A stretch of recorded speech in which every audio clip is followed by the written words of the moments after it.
Hey guys, welcome back. This is Oren Klaff, and this is the Game of Money. From time to time, I get to interview very interesting people that I'm excited to talk to that you would not likely meet in your day-to-day life, and I like to bring them into the limelight. So no pressure, LaVonne, but I have LaVon Idilette here, and we have been talking for a bit. A very personable person who has a background in two things that I care about: money and athletics. And so I have so many questions for you, but give us a little bit of background so the questions make sense for people just meeting you today. Got it. So, hi guys. I am LaVon Idilette. I am from Virginia originally, but I live in Miami now. And I'm a securities attorney by training who happens to have been to the Olympics and 5 world championships for track and field. I was a 100-meter hurdler when I went to law school.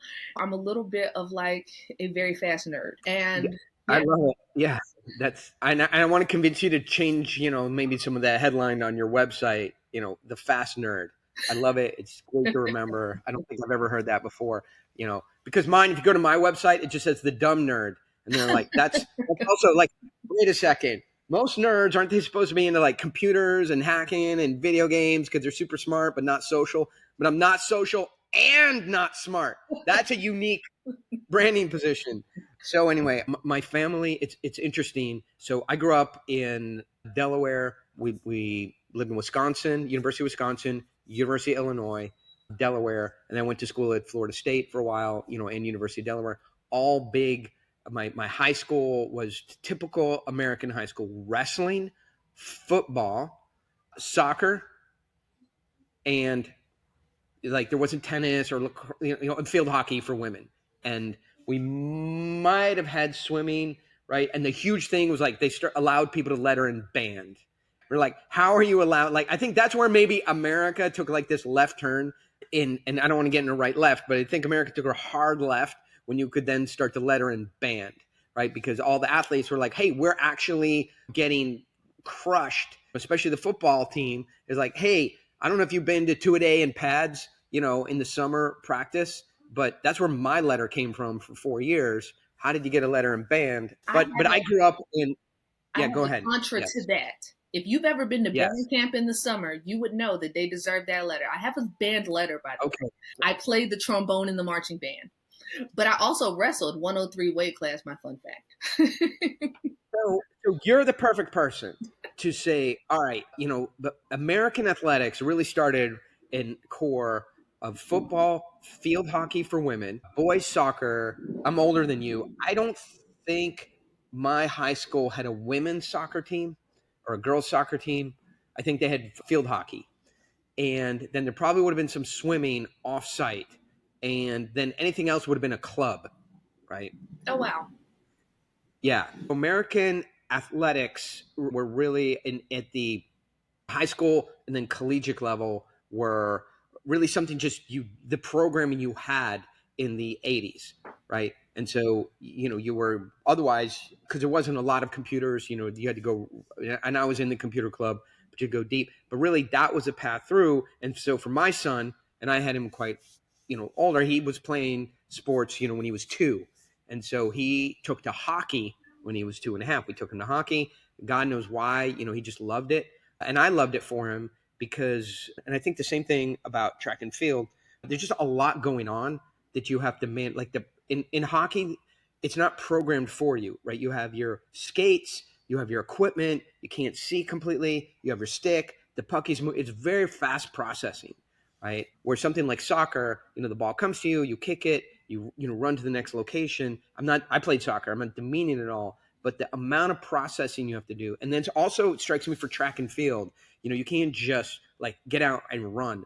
And like swimming as well, there's so much programming to be able to do that well. But now I meet families from our school. I have to be careful because people listen to this, but I go, hey, what does Junior do?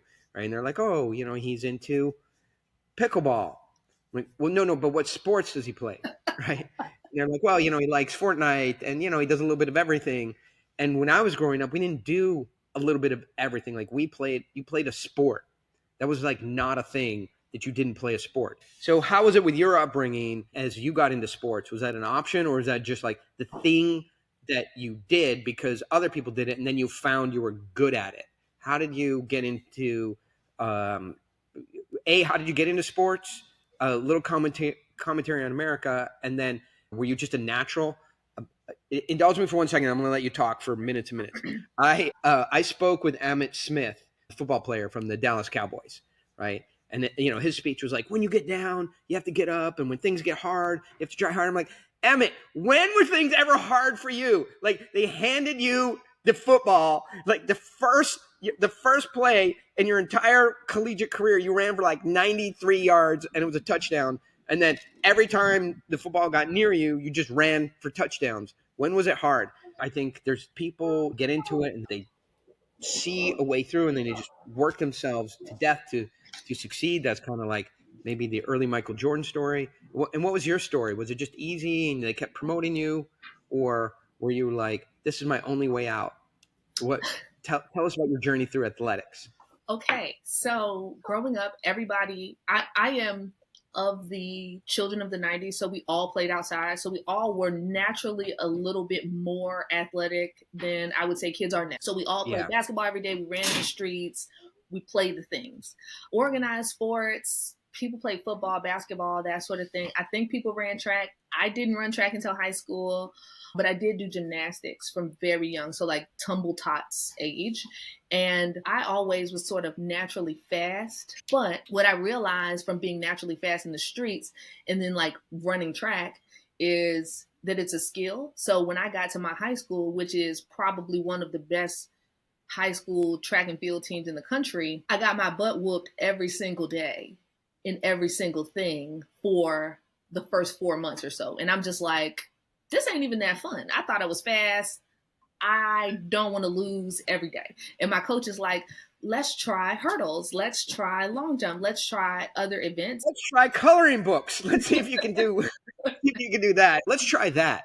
Yeah. Okay, so they got you down to hurdles. So they got me into hurdles. And so when I made the team for the Olympics, I actually credited it to the girl on my track team who runs the 100, and she was the national champion. And I said, if it wasn't for you whooping me every day in practice, I probably never would have tried another event. So thank you.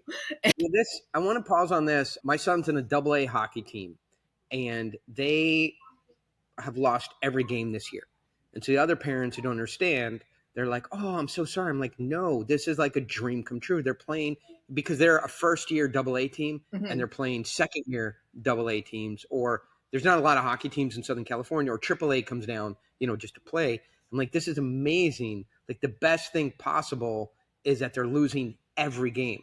And so because they've got mental toughness, they got rid of like, hey, we lost and we're crying, right? They're playing up a level. They're being forced to play together as a team, because how those puck sports are, ball sports are. Like, you're 11 years old and you get the ball and you're like, I got to go the entire field and score, or my dad won't love me. Right? So, yes. So it's really a parent's problem. So they've lost every game this year, and they're going to lose all the rest of the games we have because they're playing up. But it's not like you see this team is dejected at the end of the game. Their heads are held high. They still get a player of the game and everything. They're just playing up, and so it's better to get dragged up than it is to get dragged down. And the other thing, I'll just finish my thought here. By the way, for those of you listening, we're gonna get to finance here. In the last 1.5 minutes, but we're talking about important thing, America and sports. And if he's on a AAA team, as a 11-year-old, which is like 2 or 3 years down, the problem is he's going to sit, a lot. They're going to play him. He can play at a very high level, be on a very fast level of play, but he's not going to play a lot. He's going to sit a lot. And so he's on a weaker team relative to their league, but he plays a lot. So the question is, you want the ice time, or do you want to sit on a good team? And for us, we'd rather have the ice time. I love your story. Like, by the way, I'm over 55 years old, right? And I'm like starting to have a little bit of measure of success, and I love you guys coming on going, yeah, it was hard for about 4 months. I'm like, oh, how about 30 years? How would you like that hard? You didn't succeed and get in the Olympics and start winning gold medals for, 4 months? Jeez, how did you live through it? So, all right. So they moved you to hurdles, and then you started excelling in hurdles. So Walk me through that. Yeah, so once I started doing hurdles, I realized, okay, this is good. You're learning the race and the rhythm and the things. That was great. I was still getting whooped now. Don't be clear. I was just better Yeah. on my team than everybody else in this event. My So God. and then I I'm hate building my talking to me. confidence, and then I Yes. start doing the long jump, the triple jump, the high jump, and then in summer Yeah. track, which is sort of where you develop, because like you said, you don't want to be the person sitting on the sidelines. You want to be the person getting the reps, because the reps help you get better. Yeah. And so I started doing the heptathlon, which has everything in it: the hurdles, the high jump, the shot put, the 200, long jump, javelin, 800. I still stink at the 800, but it was a resilience thing for my brain. And then I ended up going to college to do the heptathlon, more or less, but the hurdles was always my best event in the heptathlon. After college, I moved to Miami to train, and that was the hardest time I had ever had, because it was the first time I was training by myself. So I've been in this like group dynamic. Although track in college and high school is a team sport, it's really not. It's like you lean on me to do my job, I'm gonna get my points, and then you go do your job, you get your points. 100%. When you become a professional, you're just by yourself. Like, you're paying a coach, you're paying for all the things, and then you're like, so I trained by myself with a coach that had a silver medal, and every single day he told me I sucked, and every time I laid on the ground, he asked me if I had sickle cell, and it was like the most mental toughness I ever had to live through, because I had been on teams where like I was kind of favored. Like, they liked me. They Yeah. wanted me. They wanted me to be happy. And then he's just like, you can be happy and suck if you want, but I don't want to train you. It really took me a while to get the rhythm of it, but I got much better that year in that training and that mental toughness of like having to work through things I didn't ever have to do before. And then Amazing. I left there from training by myself to train in a group. And in that group, it was nothing but gold medalists. And one of my teammates from college, actually. And my hurdles got thrown off the track every day. He was cussing at us and all of that. But I learned in that moment that I only wanted to be surrounded by great people, because they pushed me in a way that like I had never sort of even thought was possible. I was like listening to the workout, like, this is kind of impossible. Like, why do you keep giving us impossible workouts? But somebody was having a good day every day. And so you were just like, the reps make you better. I feel like I saw this movie when it was called Rocky. This is awesome. And don't take this the wrong way, but I want to tell you something personal. Okay. Even though we just met each other. You're too good for this podcast. You're like a talented, amazing, smart, hardworking. Like all the other guests that have ever been here are going to call out and be like, "Hey, man, you're just making us look bad with these amazing, talented, hardworking, heavy mindset, accomplished people." But we have, since we're here. So then, when did you start setting some goals in terms of? And we got to wheel your education in here, because normally we have people who are like good at one thing, but they're dumb as a rock. They're great at sports or some acting or something, but they're dumb as a rock. They don't have an academic background, because we got to figure out like how you succeeded in two things, not just one. And so we'll get there. By the way, ladies and gentlemen, this is going to be a 9-part podcast. This is part one. LaVonne's age 3 to 5. So, all right. So when did you start setting some goals and go, hey, I think there's a place for me in the annals of history. As the books are written for time for people to look back, there's a position here for me to be, my name to be on a page. When did you start setting some serious goals? It was probably 2008. So 2008, when I didn't make that Olympic team, I had time goals, because I'm really just racing myself and other people happen to be there. So I'm setting these time goals, and my punishment to myself was I would have to get a haircut every time I didn't reach the time goal. So this is every week. I'm not reaching the time goal, and I'm getting shorter and shorter hair. So most people will remember me in track and field being bald. because I was bald and I had blonde hair, but that was me punishing myself over time because I was not reaching my goal. And what happens when you become bald is you have a lot more time to focus because you don't got to go get your hair done every couple of days. You can go swimming, you can Yeah. do hot yoga, you can do the things. And so that was the beginning of just like, okay, I have a specific goal and I'm going to reach it. And if I don't reach it, I have to punish myself. Like that's just how it goes. At that time, I was in business school. And then fast forward to when I moved to train in the group, that's when I went to law school. And they thought I was all crazy because I would practice from 9 o'clock in the morning to 2 o'clock. And then at 2, I would go to the chiropractor. Then I would go to class from 3 to 9 and then rinse, repeat, do this over and over every single day for 4 years. This is amazing. By the way, if you give me the honor, I'd love to introduce my son to you. He's 11, and just for him, I'm gonna have him watch this, and then meet you in person. Because of the people around me, he meets some big athletic stars. But I think this is a conversation that would really be meaningful to him. And the other thing is, like, as you roll this stuff out and we hear more about you, I halfway expect to go, and then I was accepted to the NASA aeronautics program, and I fit in a couple moon launches. First woman walked on the moon. I don't like to talk a lot about that, but it seems like you're accomplishing a lot of things simultaneously. In the way you're telling it, it's almost like, yeah, there's room for writing the great American novel, Denzel Washington in the American Gangster 2, and then swimming the English Channel, getting your law degree, and running the Olympics. So this is, I love this. I love to hear this story unfold. So you started setting some goals. How do you end up at school and in athletics at the same time? Because in some ways, as you said, like focus is everything in the athletics. Mm-hmm. And then where do you decide, like, hey, I'm going to layer in education as well? Did you feel the ticking, the sands of time ticking away? By the way, you look like you're 19 years old. I know you're probably 22, but give us some age ranges so we can understand what stage of life you were at. I am the same age as LeBron James and he still plays, which is crazy. But basically, as I am like going through this school / athletics thing, I basically just dragged out the concept of what a student athlete is. So I've already done this in college and I was a pre-med major when I got there. So I knew how to take 18 hours. I knew how to like go to labs and class and da. So I'm like, can't be any worse. So I go to graduate school and run. And then I go to law school and run. And I sort of never thought anything was weird about it until I met more people that were like, you take a full load of classes and travel the world. So it's different when you're running on a team because you're going with your team. You can get a letter to not take the test and all of that.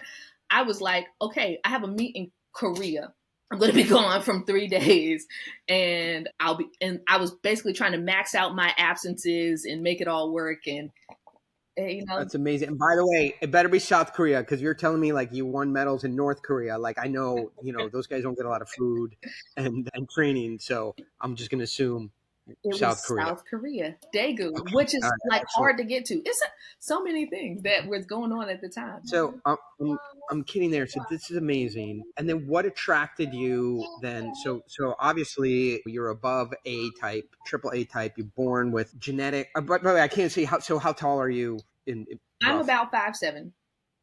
5'7". Okay. So, but you're born with these running genetics. You work hard. You're born with just something gave you the ability to focus, remove abstraction, set goals for yourself, get inside your own head in terms of mindset, make good decisions along the way. So no matter where you are, you've got a path through. And then you started getting into academics, and you're very likely with your focus, your intentionality, your mindset, you could have done anything. And you said, hey, I want to go into law and finance.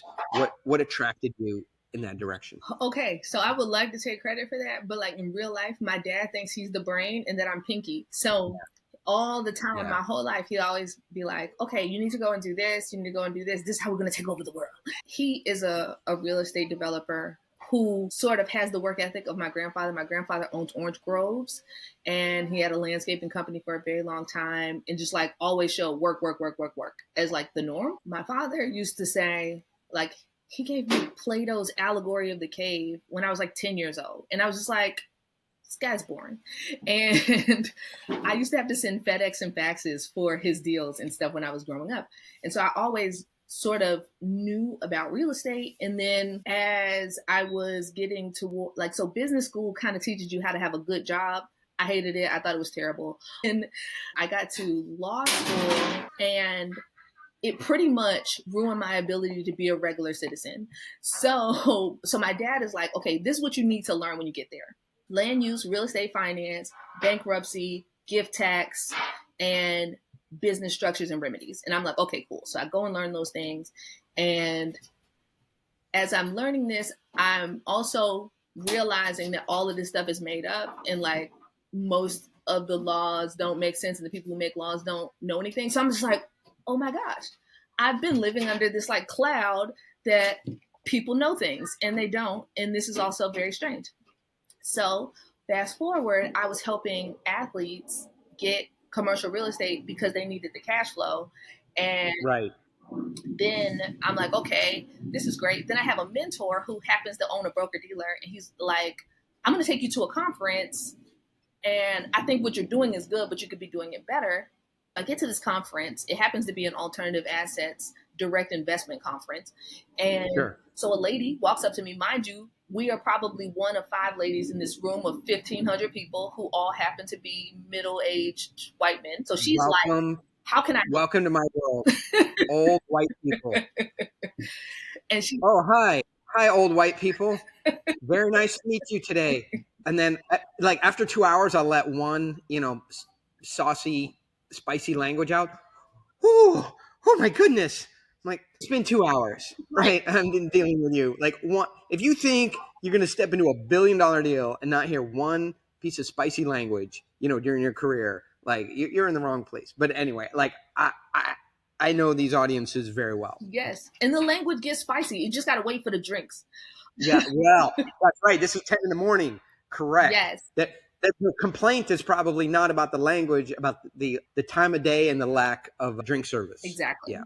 So the lady, she walks over to me and she's just like, I don't even know how you got here, but however you got here, I want to help you. Like, so tell me what you're doing. Yeah. And I tell her, and I'm like, yeah, I help athletes buy commercial real estate, whatever. And she's just like, okay, what size deals? And I tell her, 1 to 5 million, something like they can afford to put cash into, and the cash back makes sense. And she's like, awesome, except the deals are too small. I can't help you with that. Come back when you start doing deals above 80 million. I'm like, So my brain says, anybody who's in a room of 1,500 people who says that calmly, so this is not a rocket science conference. So I'm thinking, 100%. Okay, I have to figure out what they're doing so that I can do that too. And I go down the rabbit hole of all the securities laws. And I literally from that day say, okay, we don't do bankruptcy anymore. We don't do business entities no more. We only do securities.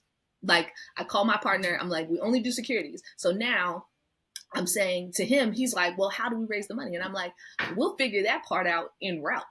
But the more important thing is we have to know how it's structured. We need to know how to stay compliant. We need to know all of the like nuances. And it transformed the firm into being more of like, we set up anything that's exempt, so 100 million and below, Reg D, Reg CF, Reg A, intrastate offerings, which I think people should use way more. But still, so that's how that kind of started. And then I started realizing that the reason that athletes or most people don't know anything about alternatives is because their bankers don't get paid to put them in them. And then I said, okay. Correct. How can I? Correct. It's so just stick on that for a minute, right? So it's not that they don't get it's if they don't get paid, and so it takes their AUM, yes, their assets under management that they get paid on automatically. So it's not transactional. Mm-hmm. So you're taking an automatic payment that if you're a wealth manager for LeBron James or 1,000 athletes further down, right, and you're managing $1 million or whatever for them, that's your asset under management, and you get paid whatever. You got to stick them in something safe, not going to lose money. It's sexy enough that you can talk to them about it. So you got to find that gray area. Yep. But now, if you take it into an alternative asset, which is not on your platform, on whatever wealth management system you're on, right? You're exposing him to a risk you don't understand. It's not necessarily it's a bad risk, Mm-hmm. but you're exposing the client to a risk you don't understand. So you have some fiduciary responsibility. You have potential litigation if something goes wrong. You don't have the ability to underwrite it, and you're giving away easy money and you don't get paid on it. And all you're trying to do is something better for the client and something you don't understand. So we see the wealth managers. I mean, there's like a rock climber trying to lose grip on a hold to get to the next thing.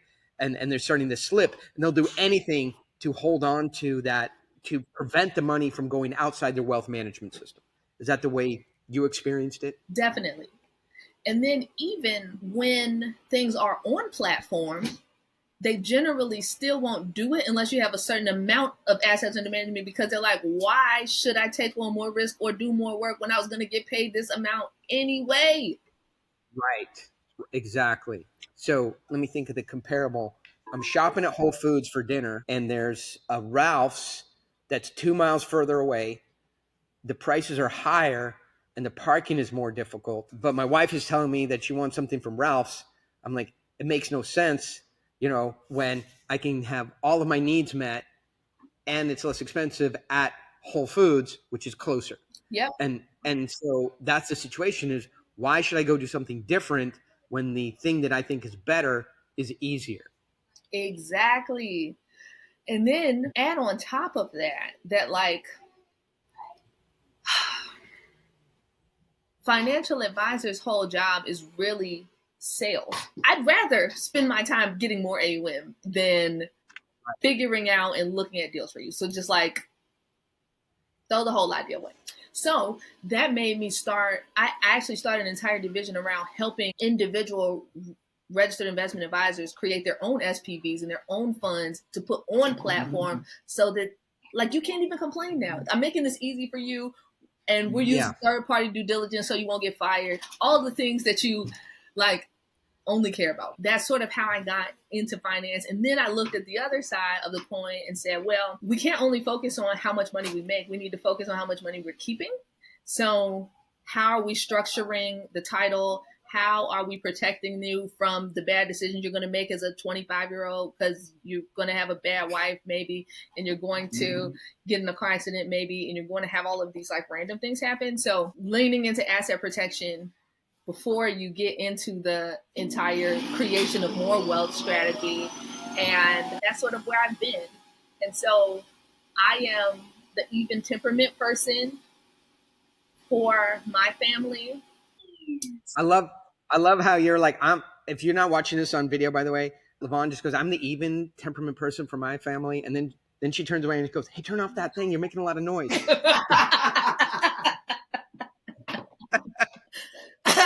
Yeah, I brought you into this world. I can take you out. That's a promise, not a threat. But I love people. I have an even temperament. I will come across the table. Listen, it's just about not raising your voice. Even temperament is not the lack of, but I'm the even temperament person in my family. So I do run my family's like family office and all of that, because I'm more like, I don't do things by emotion. Bring me the numbers, bring me the opportunity. Let's look at it. Does this align? Because some things, like my grandfather's like, I don't care how much money it is. We're not turning our farm into a marijuana farm, because marijuana may as well be crack to me. So being in finance has been very interesting to me, because I listened to one of your episodes the other day and I said, wow, we're like kindred spirits a little bit. You might like be my spirit animal, because probably about 10 years ago, I told myself, I want to do the type of deals that credit will never matter. So I need to do big enough deals where there's nothing on your credit report that will help them decide whether they're going to do the deal or not. It's so interesting. I was in a real estate deal and I was a sponsor on it. We blew out of it because we couldn't get comfortable with diligence. But the credit, they just look at my overall platform, the deals I did, and the credit just snapped in. They didn't say, hey, send over the balance sheet. Because of who you are, your track record, the general awareness of you, and your cash position, we'll just issue the credit. Interest only, 3-year financing, 7%, which is very attractive financing. And today, it's not available to me anywhere else.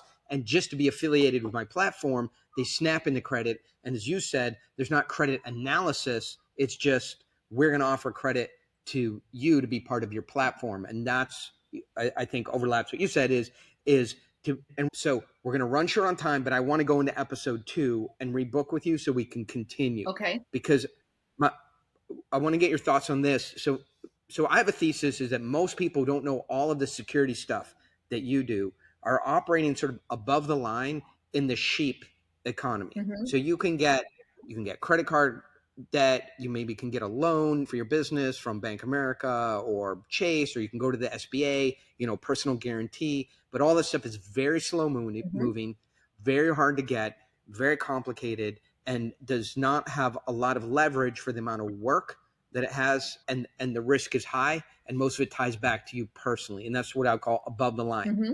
And then below the line is where you and I work in the deep economy, where there's complicated. But what you're trying to do is take every asset that an entrepreneur or a real estate guy or a developer is sort of a special snowflake in a way, because if you're small, you need to have something special.